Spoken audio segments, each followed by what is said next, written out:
This channel does not promote any violent, harmful, or illegal activities. All content provided by this channel is meant for an educational purpose only.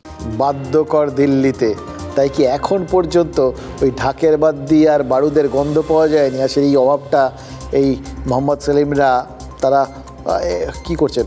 অভাব অনুভব করছেন নাকি উপভোগ করছেন জানি না, নাকি পঞ্চায়েত নির্বাচন লোকসভার কোটাটা পূর্ণ করে দিয়েছে বলে এখন এই একদম শান্তিপূর্ণ নির্বাচন, এটাও জানি না।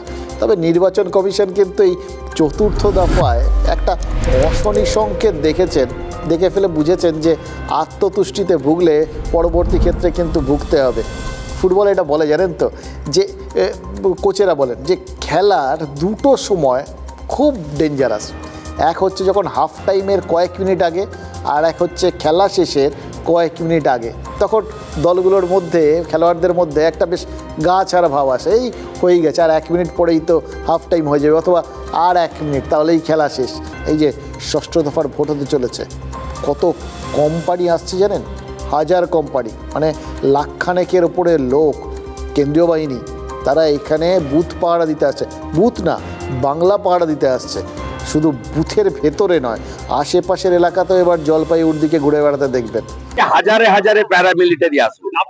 5, 6, 7 নম্বর ফেজে তৃণমূলের কপালে কি আছে শুধু দেখতে থাকো। ভোটিং ক্যাম্পাস, বুথ এবং কম্পার্টমেন্ট যেখানে আমরা বোতাম টিপছি, ওটা 100% প্রোটেক্টেড দিয়েছে, তাই তৃণমূলের কোনো খেলা চলবে না। কেন্দ্রীয় বাহিনীর বারবারান্ত আমরা প্রথম দিন থেকে লিখছি, আমরা প্রথম দিন থেকে লিখছি যে একটা লেভেল প্লেইং ফিল্ড দরকার, এখানে অতি সক্রিয়তা।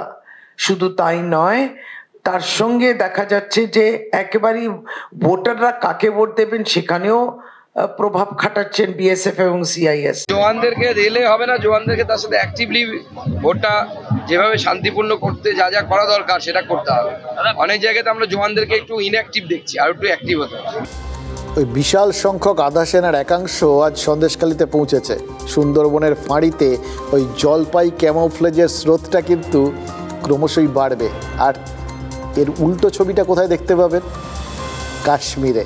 কাল শ্রীনগরে ভোট হলো, নিরাপত্তা ছিল, অবশ্যই ছিল, কারণ নিয়ন্ত্রণ রেখার ওপারে আমাদের এমন একটা প্রতিবেশী রাষ্ট্র রয়েছে যে ওরকম প্রতিবেশী থাকার থেকে অন্য কিছু থাকা ভালো, আর কি না থাকা ভালো।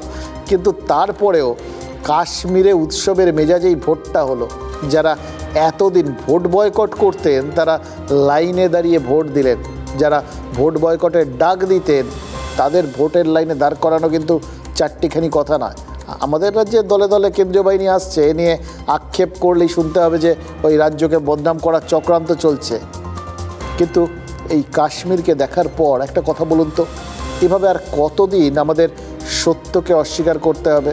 অশান্তির আশঙ্কায় কনফিউশনটা না হয় নেতারা নাইবা তৈরি করলেন।